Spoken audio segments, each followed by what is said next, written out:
1. Sincerity, the highest form of wisdom. Wise people often please others and achieve success easily. So many people aspire to become wise early on. To achieve this quickly, some young people try to please others by any means necessary, including deceit and hypocrisy. However, a wise philosopher believes that the highest form of wisdom is sincerity, simply because sincerity is always the most appreciated trait in life. People believe that an ugly truth is better than a beautiful lie. Those who are sincere always attract others, as humans naturally gravitate towards truth and authenticity. Sincere people always create trust around them, serving as a warm emotional support for friends and family. Being around them, one feels secure and peaceful, without the need to be cautious, suspicious, or fearful of betrayal or harsh realities. Sincerity is not just about words. It must originate from a truly genuine heart to be persuasive. Acting with sincerity gives you confidence, appeal, and strength. Be honest with others and with yourself.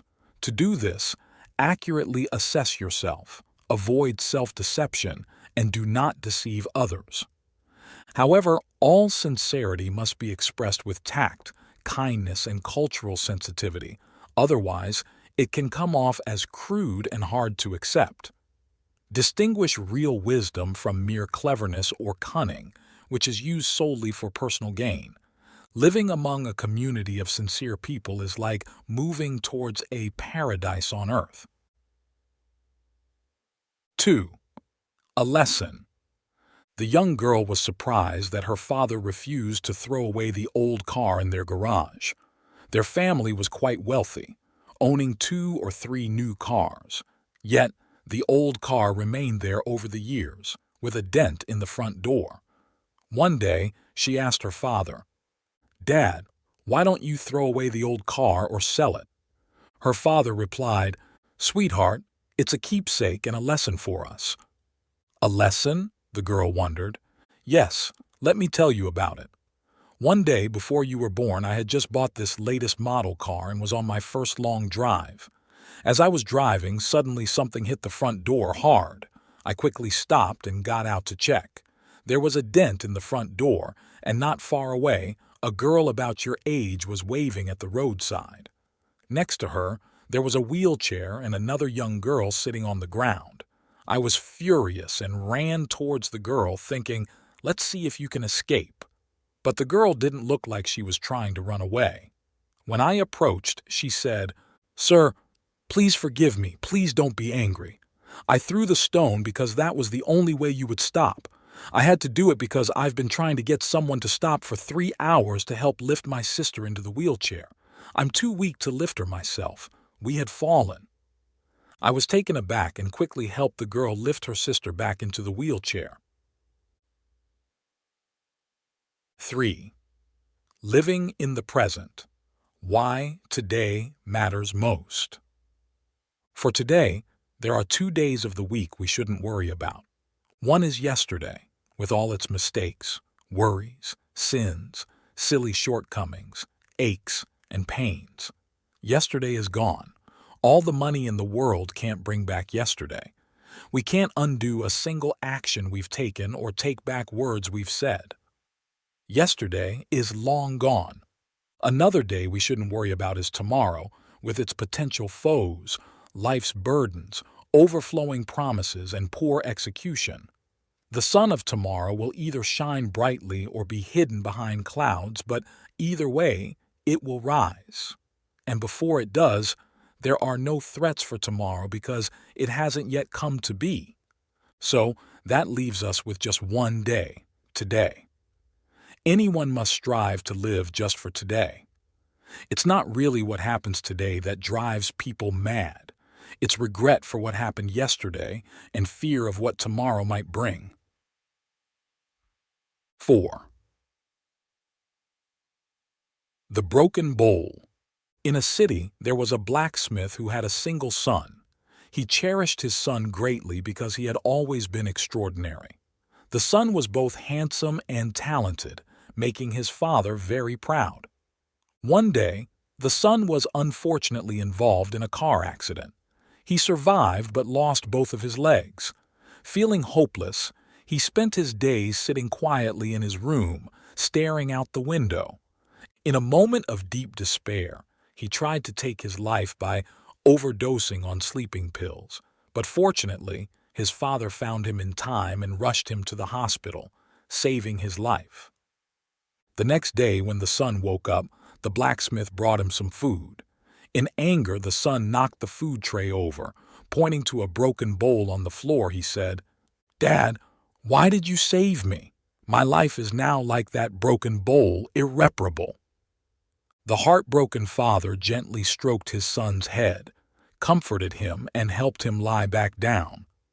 Afterward, he cleaned up the mess on the floor, tears welling up in his eyes.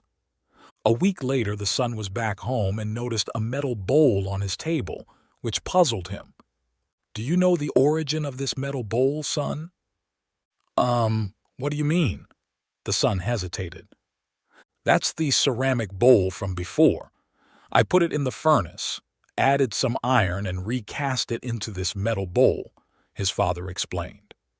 He continued, "Son, sometimes our lives might seem like that broken bowl, but if we add the desire to live and forge it with will and love, things will be all right. No matter how hard it's hit or thrown, it won't break anymore." "Yes, Dad, I understand," the son replied, and he reached out to hug his father. Both father and son cried, moved by the moment. 5. The Blind Boy. A blind boy was sitting by the roadside with a hat placed near his feet. He had a sign that read, "I am blind, please help." At that moment, there were just a few coins in his hat. A man walked by, reached into his pocket, took out some coins, and dropped them into the hat. He then picked up the sign, turned it around, and wrote something on it. He put the sign back so that passers-by could read the new message he had written. After that, the boy's hat began to fill with more money. Now, more people than in the morning were giving money to the blind boy. In the afternoon, the man who had changed the sign came back to check on the boy. The blind boy recognized the man's footsteps and asked, "Are you the one who changed the writing on my sign? What did you write?" The man replied, "I just wrote the truth, the same message you had, but in a different way." The man had written on the sign, "It is a beautiful day, but I cannot see it." Do you think both the boy's original and the man's new message convey the same thing? Of course, both messages let people know that the boy is blind. However, the first message simply states that the boy is blind. The second message reminds everyone how fortunate they are because they are not blind.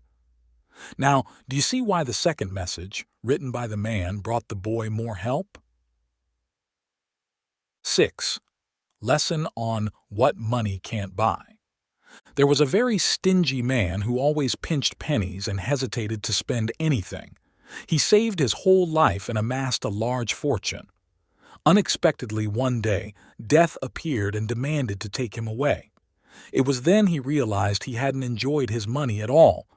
Desperately, he pleaded, "I'll give you 1/3 of my wealth if you let me live just one more year." "No," Death shook his head. "Then I'll give you half my wealth for just 6 more months. How about that?" he continued to beg. "No," Death remained firm. He hurriedly said, "Then I'll give you all my wealth for just 1 day, please." "No," Death replied while raising his scythe. In despair, the man asked Death one last time, "Then at least let me write a farewell note." This time, Death nodded. Shaking, he wrote one line. "Please remember, all the money in the world can't buy a single day." You see, the value of time isn't in money, it's in the years we live and often waste. We are wasting the time we have, time that's counting down, subtracting each day as we pass through it. While students struggle through their exams and workers toil away in factories, vehicles and tractors laboring in the fields, some of us sit here, lamenting over lost loves or crying over trivial matters. Did you know the average lifespan of a Vietnamese person is 70 years? Yet in those 70 years, some live fully without leaving anything behind. Others live just 30 years but leave behind a legacy of good deeds. If time is beyond monetary value, then so is the value of life. The purpose of this story is to emphasize how we use our lives. Even if you work hard all your life to earn money, without knowing how to use it for good, time is also wasted. You won't leave behind anything beautiful. Your wealth will have no spiritual value, leaving with no joyful memories, no happy years with loved ones, no adventurous days with comrades. That is the real value that nothing can buy. Living 20 years, treating family and friends well, doing useful deeds is better than living 70 years in vain, or living alone, clinging to your wealth, or doing foolish things that harm yourself. Stand up, girl, who loves unrequitedly. Wake up, young boy who tried to end his life. You have so much more to do than to die in such a tasteless way. Why cry or sigh when you haven't yet made happy memories? The most valuable thing life gives us is time. Before doing something worthwhile, don't engage in pointless activities. Since money can't buy it, we must use it wisely. Don't do senseless things over a person or a few words, losing the most precious thing you own. That is the time you live. Remember, money can buy a watch, but it can't buy time. If you like this video, please comment 1. And if you don't, comment 2. Your feedback means a lot to us. Thank you for your valuable time. 7. Lessons from the giraffe. When a mother giraffe gives birth, she doesn't lie down but stands. Therefore, the baby giraffe enters the world with a drop of over 10 feet to the ground, where it lies stunned. Then the mother does something surprising. She kicks the baby until it stands up. Whenever the baby giraffe's legs get tired and it lies down, the mother nudges it to stand again. Once the baby can stand on its own, the mother pushes it over so it must struggle to stand up again by itself. This might seem strange to us, but it is essential for the baby giraffe because it needs to be able to stand independently to survive with the herd. Otherwise, it would be vulnerable and become easy prey for predators. Similarly, it's easy for us to feel discouraged when things go wrong. However, even in the face of hardship, we must hold on to our faith. Remember that whenever we face adversity, there is an inner strength within us. Never let failure knock you down. Instead, let it teach you. This is the secret to success. We don't lose by being defeated, but by giving up. Thomas Edison once said, "I never get discouraged because every wrong attempt discarded is another step forward." 8. The secret to millionaire thinking: live your own life. It's quite ironic that all parents claim to love their children dearly and want the best for them, yet they often do the opposite by denying their children the right to live their own lives. The proof is that parents often place high expectations on their children without considering what their children truly desire, their natural inclinations, and what paths might be right for them. Parents stubbornly impose their own unfulfilled dreams and desires onto their children, forcing them to struggle to meet these expectations. As a result, our children end up living the unfulfilled lives of their parents, while their own lives remain undefined. When they grow up and become parents themselves, they often project their unrealized dreams and desires onto their children, continuing a cycle of unfulfilled lives. From birth, we are not afraid of anything, but as we grow up, adults instill fears in us about everything around us. Adult prohibitions make us limit our own demands and slowly diminish our potentials, eventually leading us to live lives doing things we don't want just to please others. Almost all of us fall into this tragic pattern. If you can break free from these limiting bonds, you can live your own life. Living your own life is indeed a challenge. It requires you to truly know what you want. Otherwise, you will end up living out the expectations of others. If you don't set expectations for yourself, others will impose their expectations on you. Living your own life means taking responsibility for your own development, not satisfying others. Your life choices, including your future, career, workplace, life partners, and ambitions, are yours to make. When you forget your ability to choose, you end up living someone else's life. A major reason we often don't know what we want or how to escape the negative influence of well-meaning but misguided loved ones is that we rarely confront ourselves. External circumstances, such as the struggle to make a living, can dominate our lives, but personal reasons like fear of confronting ourselves and facing the truth about ourselves also play a role. Everyone has limitations and fears, but only those who dare to face them can change, improve, and live a fulfilling and happy life. So right now, delve into your inner self and answer these questions. Am I living for my own dreams? Am I doing work that I truly love? Am I ready to overcome all obstacles and challenges to achieve what I truly want? In solitude and silence, you will discover your deepest desires and true motivations. 9. Parents. As our parents age, let's try to be patient and understanding. If they spill food while eating or struggle with daily tasks like dressing themselves, please be kind. Remember the hours and days they spent teaching you the basics when you were young.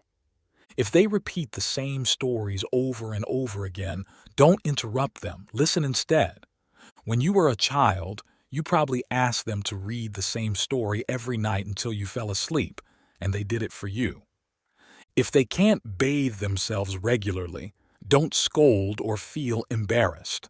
Remember how many excuses they made just to soothe you before a bath when you were little. When you notice they are not up to date with modern life, don't get disappointed. Give them time to learn. They taught you everything from how to dress to how to face life's challenges. If they become forgetful or can't remember what you've told them, give them time to think. If they still can't recall, don't get angry.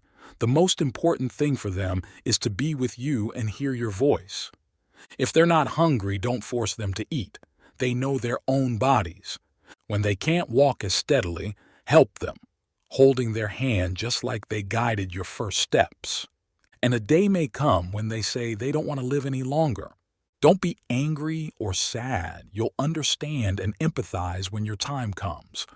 Understand and accept that growing old means sometimes feeling no longer useful to society, just a burden to the family. When you mature, you'll realize that despite mistakes, your parents worked hard to give you a safe path in life. Don't feel sad or helpless about their aging. Just being there to share their moments and showing empathy, as they did from the moment you were born, is what matters. Help them walk through their twilight years. Help them live out their remaining moments with love and patience. The only way they can thank you in the end is with a smile and the love they leave in your heart. With much love, your parents. 10. Live fully. Each day. At the start of the school year, during a lecture, Brian Dyson, the CEO of Coca-Cola, spoke to students about how careers relate to other human responsibilities. Imagine life as a juggling act. In your hands, you have 5 balls named: work, family, health, friends, and spirit. You'll quickly realize that the work ball is made of rubber. If you drop it, it will bounce back. But the other 4 balls, family, health, friends, and spirit, are made of glass. If you drop one, it could get scratched, scuffed, cracked, damaged, or even shatter beyond repair. They will never be the same. Understand this and strive to keep balance in your life. What should you do? Don't undervalue yourself by comparing with others. Each of us is unique, special in our own way. Don't chase after what others consider important. Only you know what's best for yourself. Don't ignore the things close to your heart. Hold on to them as if they are parts of your life. Without them, life would lose its meaning. Don't let life slip through your fingers by dwelling on the past or dreaming about the future. By living your life in the moment, you will fully experience each day. Don't give up while you still have something to give. Nothing is really over until you stop trying. Don't be afraid to admit that you are not perfect. That imperfection is what binds us together. Don't hesitate to take risks. Remember, taking chances on life's opportunities teaches you how to live bravely. Don't lock your heart away from love by saying you don't have time. The quickest way to receive love is to give it. The fastest way to lose it is to hold it too tightly. And the best way to keep it is to give it wings. Don't rush through life so fast that you forget not only where you live, but also where you are going. Don't forget that the greatest emotional need of a person is to feel appreciated. Don't be afraid to learn. Knowledge weighs nothing. It's a treasure that you can always carry easily. Don't waste your time or words carelessly. Once gone, neither can ever be retrieved. Life is not a race, but a journey to be savored each step of the way. The past is history. The future is a mystery. The present is a gift from life. That's why we call it the present. 11. The power of focus. In a rural area, there lived a father and son who ran a large flower garden. The father was hard-working and well-respected in society for his success in gardening. His son grew up surrounded by love and had everything he needed, thanks to his father. He learned many skills and did a lot of good things. However, at the age of 35, he was still unknown in society. He often wondered why he remained unknown despite doing many good things. His father, understanding his concerns, took him to the part of the garden where he was about to harvest. Pointing to the biggest, most beautiful, and most vibrant rose in the middle of the garden, he asked his son, "Do you know why this rose is bigger and more splendid than the others? Is it because you bought a new variety?" "No," his father replied. "All the roses are the same variety." "Then, did you water it more and give it more nutrients?" "No, the care and growing conditions are the same for all of them." "Then maybe the soil is better there?" "You're wrong again. The soil is the same everywhere." The son was at a loss for words. He couldn't figure out why. His father then calmly explained, "Have you noticed this rose has fewer leaves and buds?" "Yes, but what does that mean?" "In this garden, this is the only rose I regularly look at. When I see many leaves around it, I trim them. When I see many buds, I trim those too." The son began to understand and nodded continuously. His father continued, "All the roses live under the same conditions, but this one is special because I trim its branches, buds, and leaves so the nutrients focus on the flower, not scattered elsewhere. That's why it's bigger, more beautiful, and vibrant." After a moment of reflection, the father added, "Like you are very talented and can do many things, but you are still like everyone else because you lack focus, spreading your energy and time too thinly over many things. You need to decide who you want to be in the next 5 years. What are you most passionate about? What keeps you up at night? What can you dedicate yourself to despite the challenges? Then you will succeed, my son." The son finally understood. He cried, knelt down, kissed his father's hand, and thanked him for the story that helped him see life better.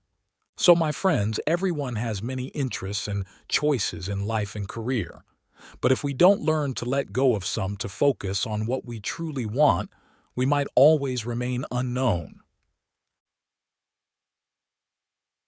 12. Don't judge too quickly. A male doctor rushed to the hospital as soon as he got the call. He hurriedly put on his surgical gear and headed straight to the operating room. There, the father of the boy about to undergo surgery was waiting at the door. Upon seeing the doctor, the father immediately said, "Why are you only arriving now?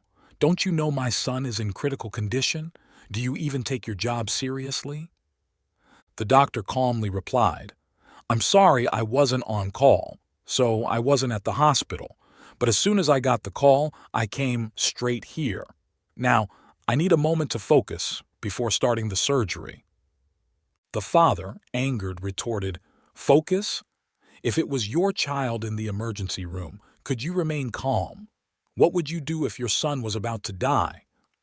Smiling gently, the doctor answered, "I would say what Job said in the Bible. Naked I came from my mother's womb, and naked I will depart. The Lord gave, and the Lord has taken away. May the name of the Lord be praised. Doctors cannot always save lives. You should go and pray for your son. We will do our best and trust in God's grace." "Easy for you to say when it doesn't affect you," the father complained. The surgery room doors closed. The doctor worked tirelessly for hours. Emerging from the operating room, he announced joyfully, "Thank God your son is saved. If you need more details, ask the nurse who assisted me." Without waiting for the father's response, the doctor walked away and left the hospital.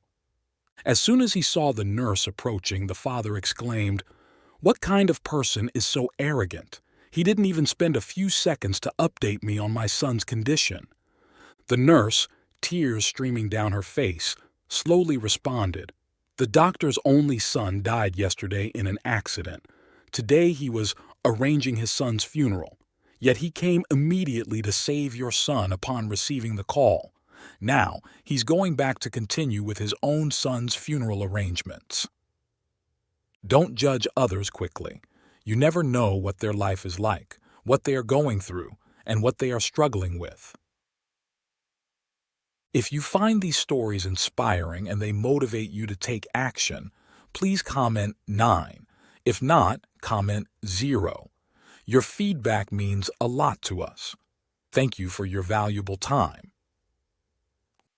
13. Don't wait. When I was young, I used to dream that having a lovely home and a warm family would be all I needed to be happy. But even after achieving these things, I still wasn't fully satisfied. I felt I needed to do more because my children were still young, and the responsibilities of being a wife and mother were heavy on my shoulders.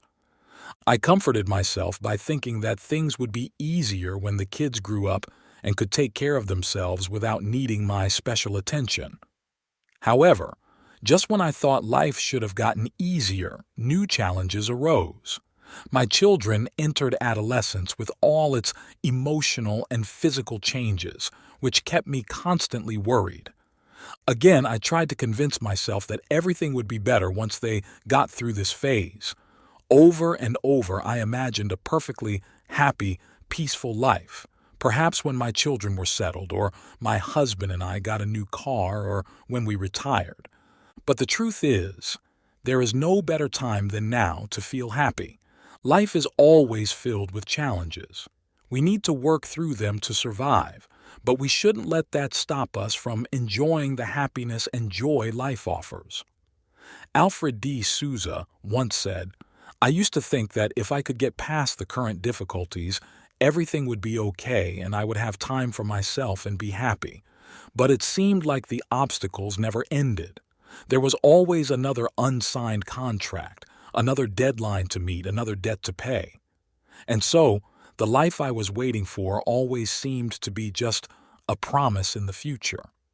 Eventually, I realized that these new obstacles were my life, and whether it was good and happy depended entirely on my own thoughts and how I lived. True happiness isn't hidden in a far-off, mysterious place. It's right on the path we tread. Therefore, cherish every moment of life. Don't wait for a milestone that might bring you a new life of your own. Don't wait until you finish school, buy a new house, get married, or when the kids are grown up, because none of these waits make sense. Don't wait for the seasons to pass, or for retirement, or another life to learn this lesson. There's no better time than now to be happy. 14. What can we learn from geese? In the fall, have you ever noticed geese flying south in a V formation and wondered about the science behind it? Each goose flaps its wings, creating uplift for the one following, making flying easier. By flying in a V, the geese save 71% of the energy they would use flying alone. Being part of a group means sharing common goals, which helps us reach our destination faster and easier through mutual trust. If a goose strays from the formation, it quickly feels the drag and difficulty of flying solo and rejoins the group to benefit from the collective power. Just like geese, if we sense the nuances of group dynamics, we can share information and work towards common goals more effectively. When the lead goose gets tired, it rotates back into the formation, and another goose takes the lead. Sharing leadership roles benefits everyone, and challenging tasks should be rotated. The calls from the geese at the back encourage those up front to maintain their speed. This encouragement gives strength to those leading, helping them keep up the pace instead of succumbing to the constant pressure and fatigue of leadership. Lastly, when a goose gets sick or injured and falls out of formation, two other geese fall out and stay with it to provide protection. They stay until the injured goose can fly again or dies, and then they join another formation to continue their journey south. If we adopt the spirit of geese, we'll stand by each other during tough times. Next time you see a flock of geese, remember, you're witnessing the privilege of being part of a team. 15. A $1 million idea. At the end of the last century, Charles Schwab was the richest man on the planet. One day, a young man approached him and said, "Mr. Schwab, I have an idea that I believe will save you several precious hours each day. I think it's so great that I want to give it to you, and all I ask is that you try it for 1 month and then pay me whatever you think it's worth." Charles Schwab accepted the offer, and a month later he paid the young man $1 million. Want to know what the idea was? It's really simple yet powerful. Asterisk. At the end of each day, write down the 5 most important things you need to do the next day. Let me add a few words to make it really clear, and then do them. You might be thinking, is that all? $1 million idea so simple a 5-year-old could think of it. I don't blame you. I felt the same when I first heard about this $1 million idea. But then I tried it. And here's why it's truly brilliant. It's about prioritizing. How many tasks do you allow on your list? Just 5.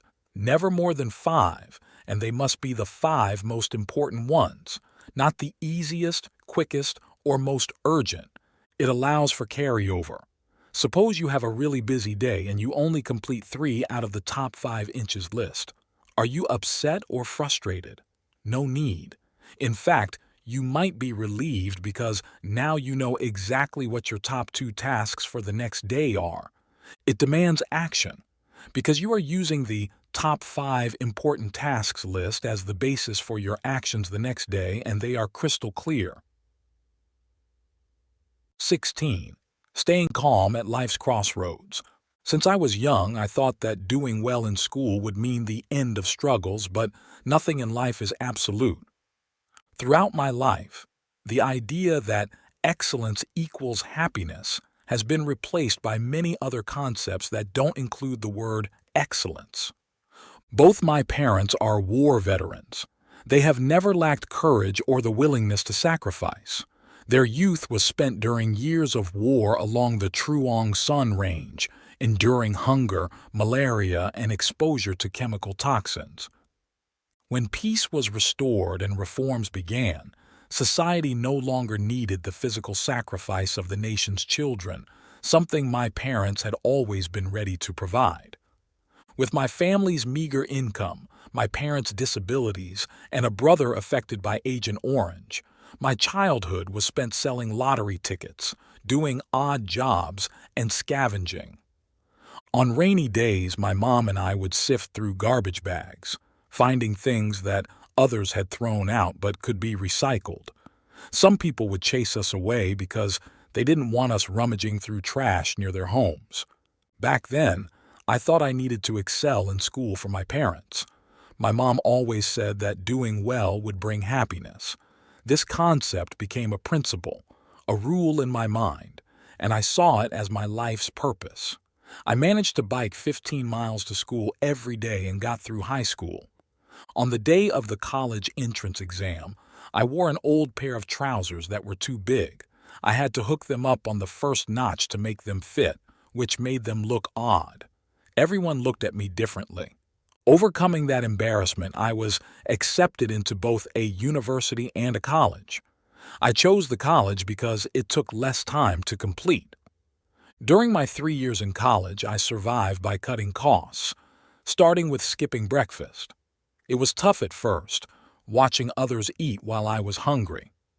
I then learned to eat cheaper alternatives like cassava flour and instant noodles, reminding myself, eat to live, not live to eat. Eventually, all those tough days passed. I started working part-time, cooking for classmates who were better off financially. I would shop, cook, and clean for my roommates in exchange for 2 free meals a day. Later, I tutored and worked in a bar facing numerous hardships. After graduation, I obtained a good degree. Many might think that with my knowledge and family background I would have a happier time as I had wished. But life didn't turn out that way, and I gradually became bitter, realizing that not only were my parents wrong, but so was I. Yet, what lasts becomes a habit. I accepted the reality, the injustice, and lived with it. But life isn't necessarily like that. The more you endure, the more you're suppressed. Tears fell, no longer like those of my childhood when people chased us away from the trash. Now, they were the bitter tears of a 30-year-old man, tears that screamed of helplessness. I'm a person ready to sacrifice. Love for someone is a sacred thing that cannot be traded, but I also sacrificed it because it didn't fit my family situation.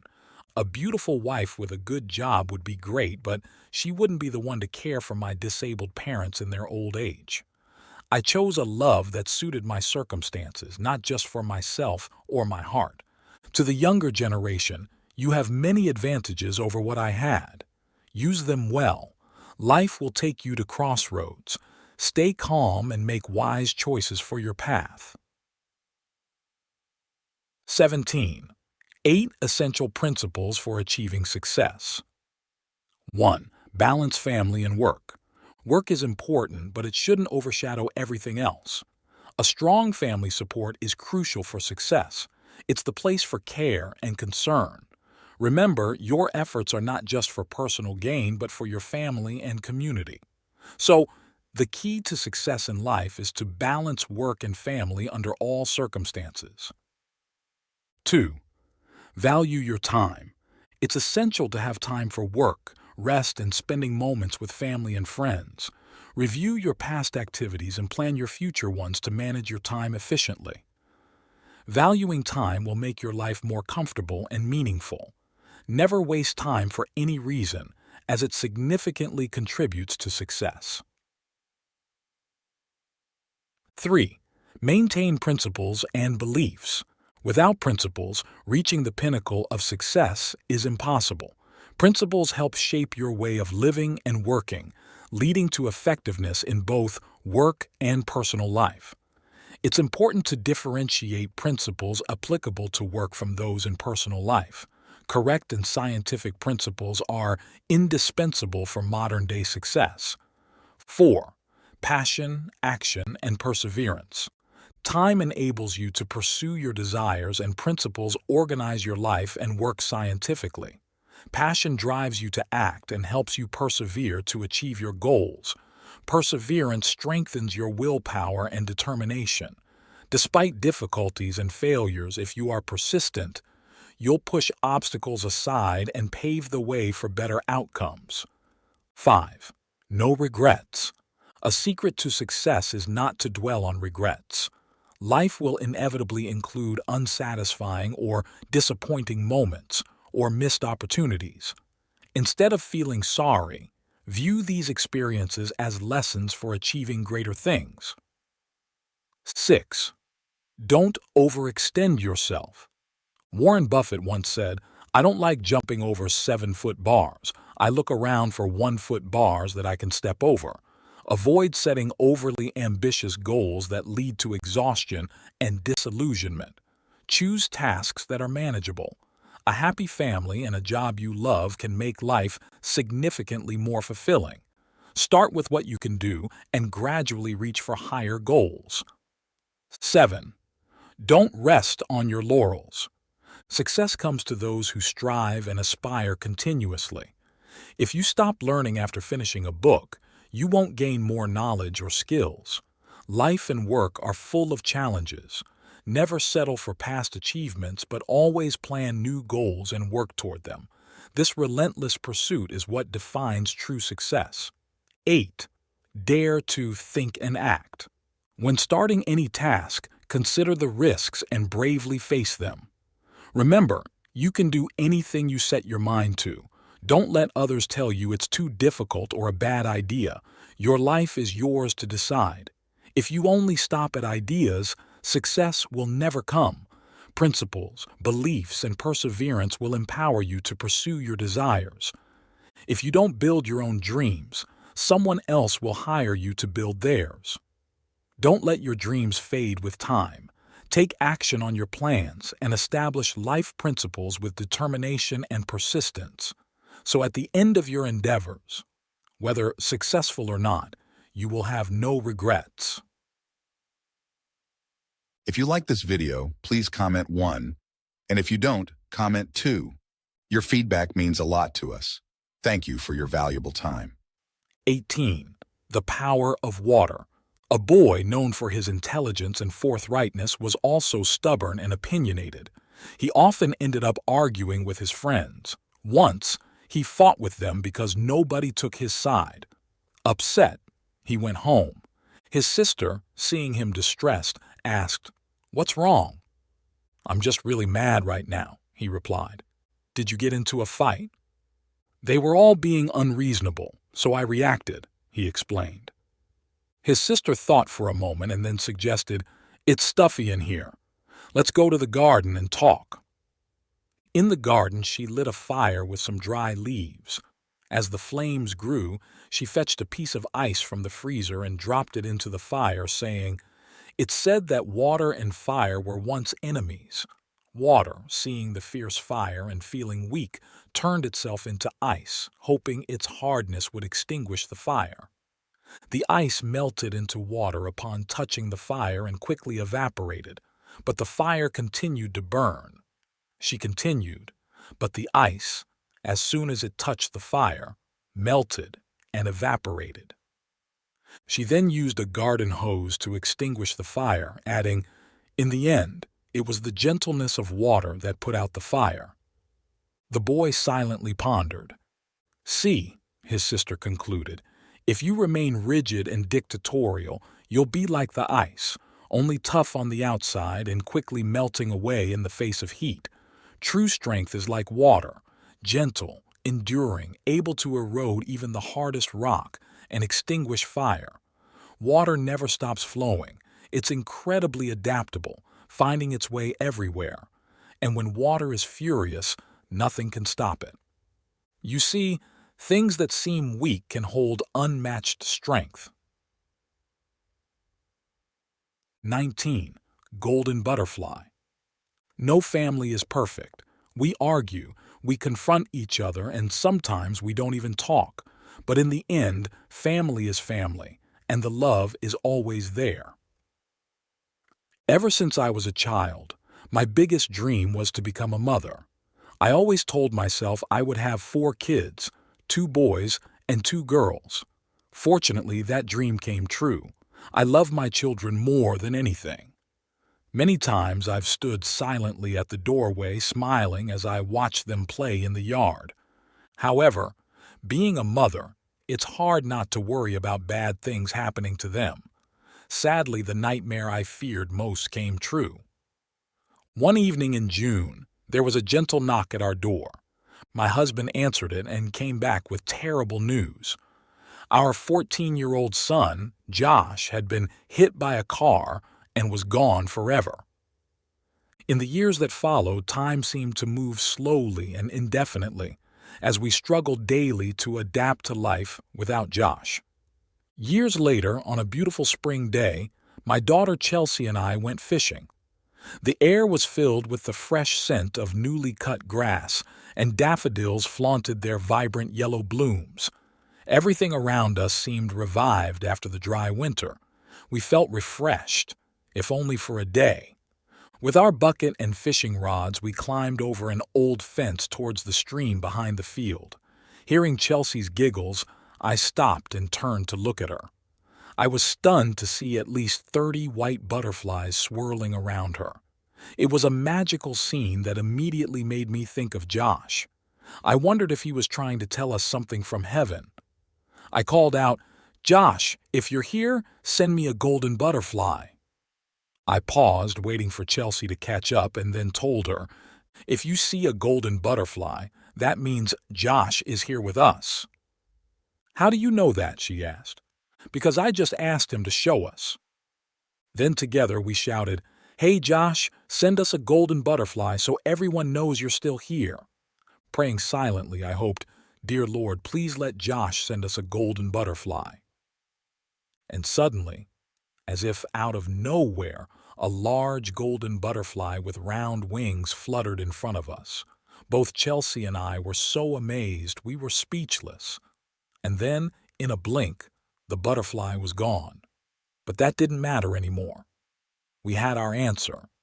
Filled with peace, we walked towards the stream, calling out, "Come on, Josh, let's go fishing together." 20. Battling death. Those 3 chilling words triggered intense emotions in me: anger, fear, and hatred. In 1982, at 47 years old, I led a healthy life, regularly jogging, having quit alcohol and smoking, and had not eaten rare meat for a long time. So why was I diagnosed with breast cancer? It just didn't seem fair. I was a strong, independent U.S. Air Force lieutenant colonel with a Ph.D. After 2 failed marriages, I raised my 2 children on my own. Yet now, I found myself overwhelmed by fear of this disease. I became vulnerable and tried to escape reality. My cancer was aggressive, spreading to my bones and lungs within 3 years. The doctors had to perform surgery to remove my breast to save my life. In desperation, I joined a strict dietary research study by Dr. John McDougall, which involved eating only vegetables and no animal products, and I chose to forego chemotherapy and radiation. My family thought it was a crazy decision, as no one believed that diet alone could cure cancer. With nowhere else to turn, I decided to follow my own path. Then, I discovered an event called the Ironman Triathlon. I was inspired by the young athletes who swam nearly 2.5 miles, biked over 112 miles, and then ran 26.2 miles.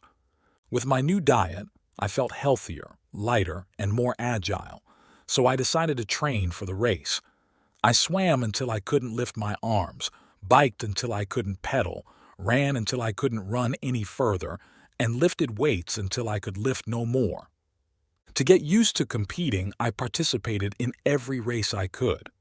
I competed in the Race to the Sun, a nearly 37-mile race up the 10,000-foot Haleakala volcano in Maui, Hawaii, and won, despite sometimes wanting to quit midway. After months of training, I grew stronger, my muscles developed, the cancerous spots on my bones disappeared, and the tumor in my lungs remained stable. I didn't need chemotherapy or radiation and continued my dietary regimen for the research study. The only reminders of my cancer were 2 bright red surgical scars on my chest, making me look like a flat-chested teenager. I decided to undergo cosmetic surgery to regain a normal body appearance. Now, 20 years later, there are no signs of cancer in me. I continue my diet, feeling healthier and more balanced than ever.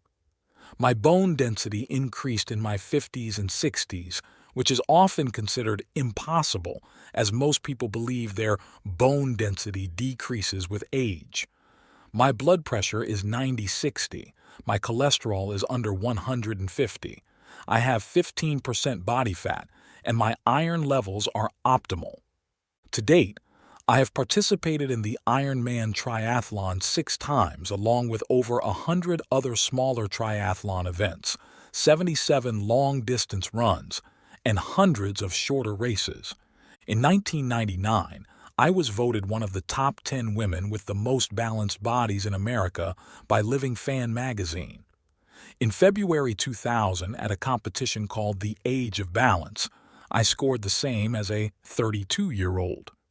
My aerobic fitness is comparable to a 16-year-old.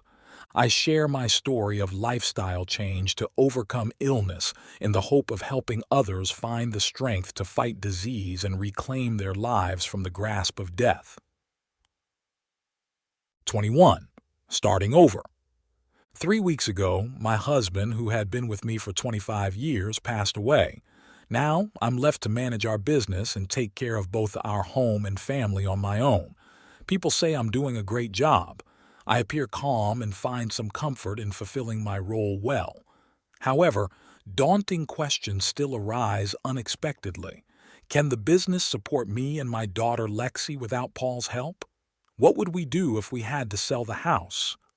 My biggest fear is succumbing to this grief, being consumed by sorrow alone, and falling into a deep pit of darkness and despair, never to recover. I know I need to do something. Years ago, Paul and I were greatly inspired by a man named Tim Peering, who helped many confront their fears by facing what they feared most. I decided to meet him. That Saturday, I drove to Tim's office in Sierra Madre, nestled in the lower hills of the San Gabriel Mountains in Southern California. Tim, a tall man with a kind heart, asked me a few questions, listened for a while, and then asked if my husband would want to see me constantly saddened by his loss. No, I don't think so. Actually, I'm sure he would object. And I really think I can help you, Diana. I think you can tell me the pains you're experiencing, and I can help ease them. Would you like to try? Yes, I replied hesitantly, as if holding on to the pain proved my loyalty to Paul, even though I knew he would want me to move on and live happily. Pay attention to what you're thinking, Tim said. All those fears and worries, they're like noises from a radio, right? Among these thoughts, fear is the most crippling. It not only drains your energy, but also costs you many great opportunities. Think about how many times fear has held you back. If you're determined, I can guide you through a short course to leverage your abilities to do what you desire. Essentially, you'll soon see a new image of yourself, learning how to act despite what's in your mind. Your mind may scream in protest, but keep moving forward regardless of the chaos. Tim drove me to a nearby mountain area in his truck. He parked on a hillside, took out ropes and other gear from his sports utility vehicle, and led me to a bridge over a dried-up creek about 100 meters below. I watched as Tim attached a pulley to the bridge and himself then threaded a rope through it. Suddenly, he climbed over the bridge's edge and slowly descended into the canyon. When he climbed back up, he shouted, "Want to try?" "Probably not." Tim climbed over the rail again, showed me how he could go up and down using the pulley, and let me see how securely the rope was tied. It all seemed very safe, and I began to feel like I could do it too. I said that maybe one day I would try. Just seeing the fear on my face lessen, Tim quickly strapped the necessary equipment onto me, tied the rope around a harness wrapped around me, and showed me how to slowly roll the pulley and stop while descending. He also secured a safety rope for himself. "All right, now you just need to step over the rail." That sounds easy. I had never been more afraid. I had always been terrified of heights and often had nightmares of teetering on cliff edges or at the edge of a window. Just thinking about standing beyond the rail made me tremble. Slowly, I stepped 1 foot over the rail, mumbling, "Oh God, I'm so scared." Tim held my hand, still clinging to the rail, while I tried to lift my other foot. I leaned towards him to feel safer. My heart was pounding and I started to sniffle.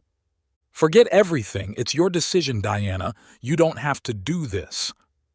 I suddenly realized that no one was forcing me. I had come to Tim for help. I had a feeling that if I could do this, everything would change. I resolved to try again. "All right, I'll try. I've decided. Use one hand only and hold the rope tightly to avoid sliding down before you're ready." I was trembling like a scared little lamb, but I followed Tim's instructions and let go of one hand from the rail.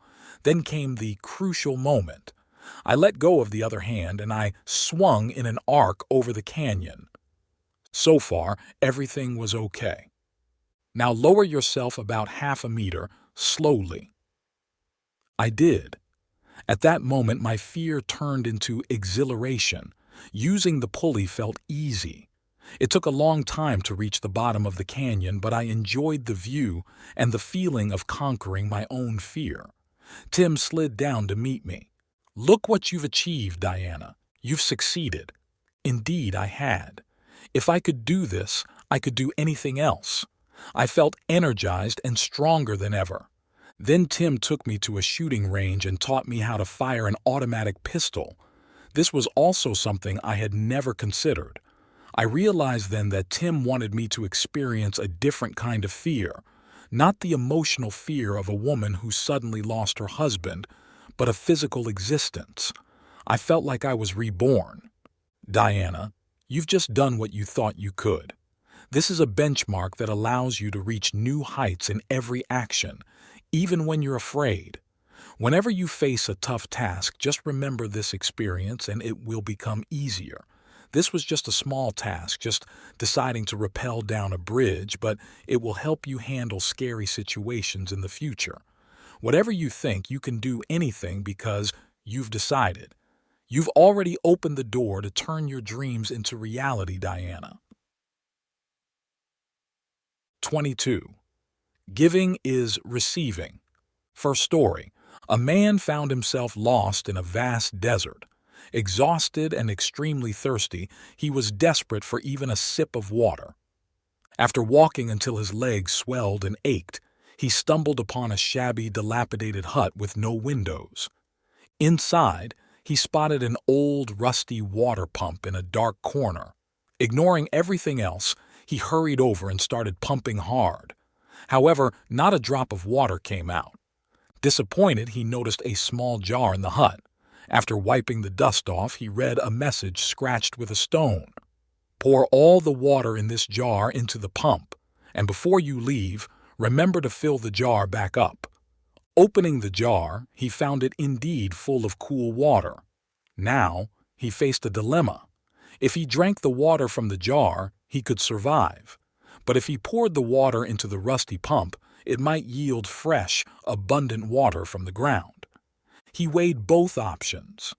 Take the risk with the pump for a chance at more water, or just drink what's in the jar and ignore the instructions, which might not even be accurate anymore. Eventually, he decided to pour all the water into the pump. He pumped once, twice. Nothing happened. Despite his panic, he persisted, pumping over and over again until finally, cool, fresh water began to flow. He quickly filled the jar and drank. He then filled the jar again for whoever might come next, screwed the lid on, and added a line to the original message on the jar. "Follow the instructions. You must give before you can receive." Second story. One day, a college student was walking with his professor, affectionately known by students as the student's friend for his kindness. Along the way, they saw an old pair of shoes on the road, likely belonging to a poor farmer who might be finishing his day nearby. The student suggested, "Let's play a prank on the farmer. I'll hide his shoes and we can watch from behind those bushes to see his reaction when he can't find them." The professor replied, "Hold on, young man. We should never use the poor as subjects for jokes, but since you're well off, you could find greater joy through this farmer. Put a coin in each shoe and see his reaction."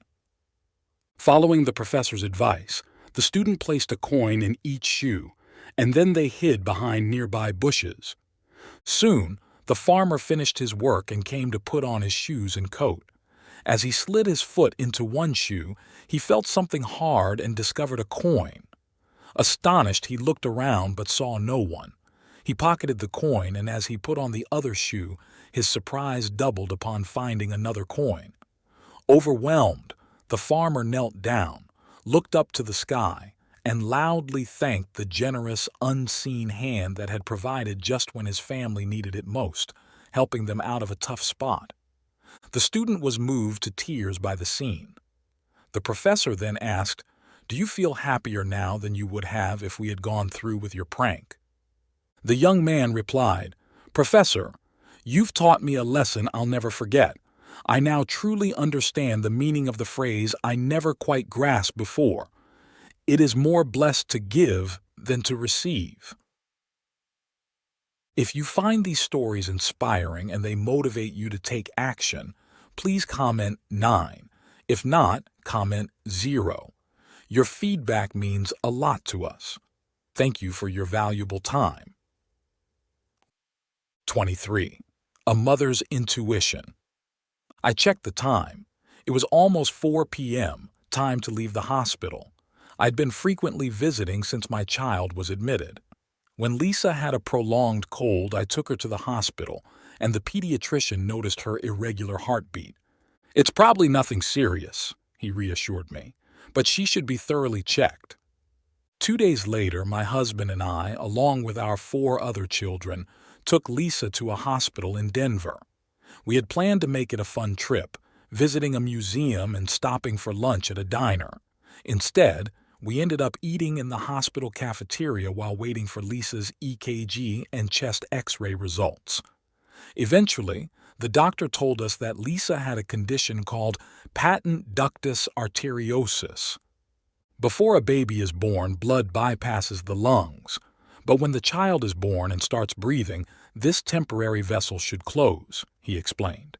For Lisa, it didn't. So oxygen-rich blood isn't circulating properly in her body. She needs surgery. I was terrified by this news, but the doctor reassured me again, saying that the condition was quite common. Lisa was admitted, and her surgery was scheduled for the following week. When news of Lisa's condition spread, close friends were very supportive.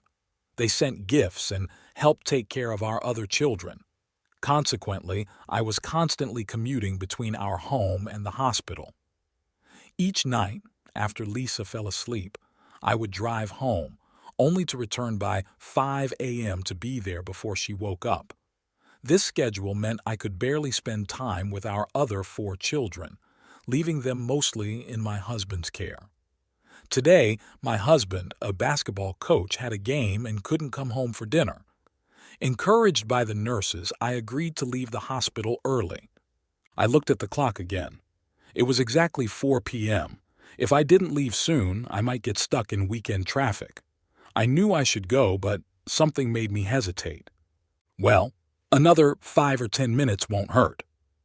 At 4:05 p.m., I sang some familiar songs to Lisa. At 4:10 p.m., I adjusted the blinds and watered some plants on the windowsill. At 4:15 p.m., I knelt down to wind up Lisa's music box. She seemed unwell. Her lips were slightly blue and her breathing was shallow. Panicked, I pressed the alarm button. A nurse hurried over. She patted my shoulder and said, "Your daughter is fine. You need to go home to your other kids. We'll take good care of Lisa." I knew she was wrong. I rushed to the nurse's station. "Please come check on her," I pleaded. "Something is really wrong with my child." One nurse looked up. "Don't worry. We just checked on her. She's fine. Someone will come to check on her again soon after we finish our reports. Go home and don't worry." At that moment, I was desperate. "Someone help!" I cried out as I ran down the hospital corridor. The cardiologist's office was far from the patient rooms. His secretary jumped up, trying to stop me as I burst through the door, but I managed to grab the doctor's arm. "You have to come with me now," I sobbed. No one is listening, and my daughter is dying." "You're too stressed," the doctor said, "but okay, I'll come with you." And I pulled him hurriedly through the corridor. One look at my pale little girl, and he sprang into action. Suddenly, the room was filled with doctors and nurses. From a corner of the room where I hid to give them space to examine Lisa, I was in a panic listening to them talk. Low heartbeat, immediate surgery, lucky it was caught in time, or she might not have made it. Thanks to my hesitation to leave and the timely discovery, my daughter's life was saved. Indeed, it was a miracle. Miracles like this often happen through a mother's intuition. 24. 20 years in an iron suit. A friend asked me to look after his bear farm for a few days, so I headed to his mansion in the northwest part of the city. I struggled to sleep that midnight, tossing and turning in a small attic room. The wind howled continuously from the mountains, sounding both agonizing and desperate. Suddenly, I heard a soft noise accompanied by a call. I sat up and asked, "Who's there?" No response came, only a terrifying silence. Summoning my courage, I stepped out to open the door. To my surprise, a little bear cub was outside, its chubby body curled up, its fur soft. It looked at me and whimpered softly. "Bear! Bear! Come here!" I called, reaching out my arms. The cub crawled towards me, placing its tiny paw on me. It licked my hand with its warm tongue. In the morning, Mr. Zhang, a worker, took me to see the bear's enclosure. He led me to a large, well-built structure spanning thousands of square feet. Inside, there were 6 cages, each holding a black bear. They all wore some glowing device. Mr. Zhang explained that these were tools for extracting bear bile.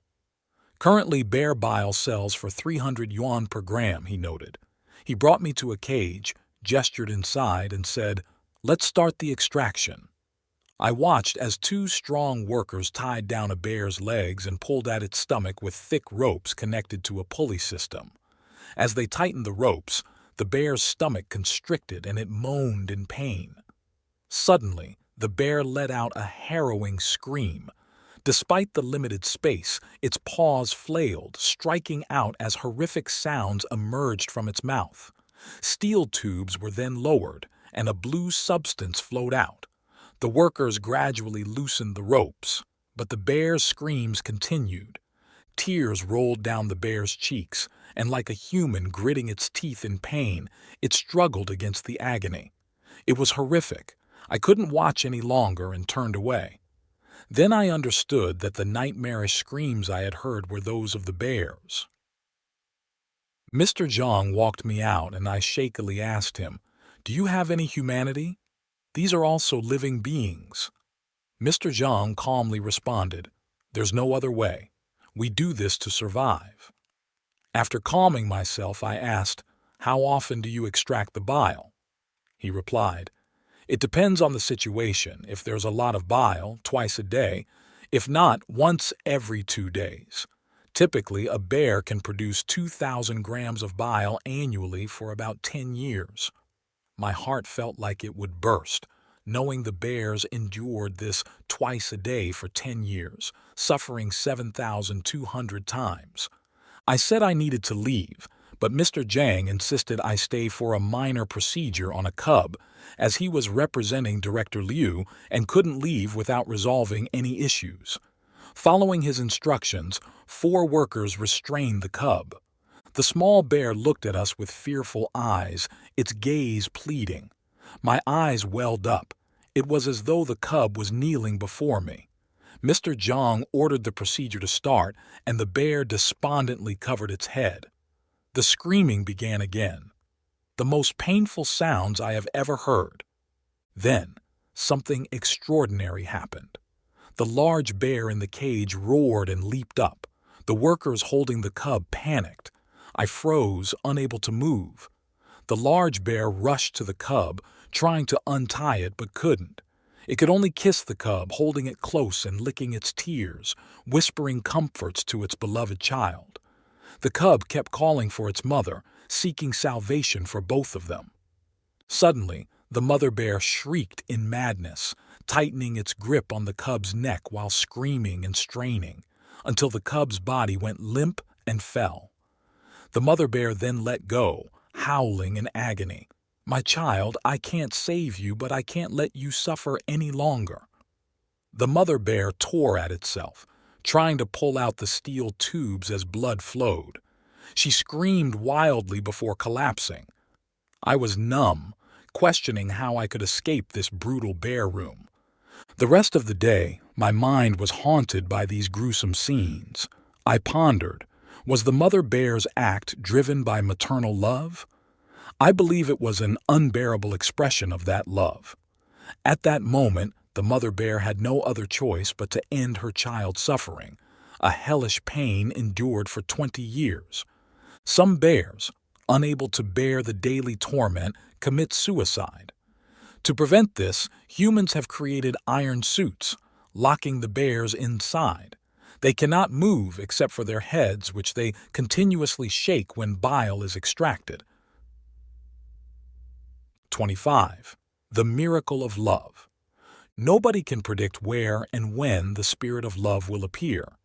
At times, it surprises us by choosing the most unexpected places to make a stop, and a rehabilitation hospital on the outskirts of Los Angeles is one such place, a hospital where most patients are unable to move at will. In a place where romantic love seemed far-fetched, a wedding between two patients became a significant event. When the news spread, some nurses were moved to tears, while the manager, Harry McNamara, felt a mix of surprise and confusion. He didn't know how best to support them, but soon decided to bless their relationship, considering these days the best of his career in hospital management. The story began one morning when Michael, a patient dependent on a wheelchair and ventilator, approached Harry's office. "Harry, I want to get married," Michael declared firmly. "Get married?" Harry was utterly surprised and wondered if Michael was serious. He quickly asked, "To whom?" "I'm going to marry Juana," Michael replied. "We truly love each other." Harry was so stunned he was speechless. Love? It seemed that Cupid's arrow had indeed found its mark at this rehab center. It had touched two almost helpless bodies and stirred their hearts. Despite the harsh reality that both could not eat, dress, or breathe without assistance, and were unlikely to walk again due to their severe medical conditions. Sensing Harry's skepticism, Michael showed him the wedding rings as proof of his serious intent, radiating a happiness he hadn't shown for years. This new, sweet disposition was a far cry from the often irritable and angry Michael that the staff knew before. However, no doctor or nurse dared criticize Michael's difficult nature once they understood the tragic circumstances of his life. Born with leg deformities, Michael was abandoned by his parents and grew up in an orphanage, dependent on the charity of others. Yet, fate continued to test him with frequent heart problems likely caused by his frail condition at birth. Later, he lived permanently at a charity medical center.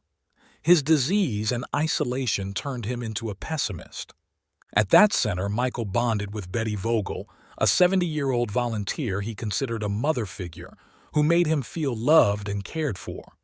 There, Michael once met a gentle girl with a soft voice and deep blue eyes who impressed him, but she moved away after just one day at the center, too short a time to start a relationship.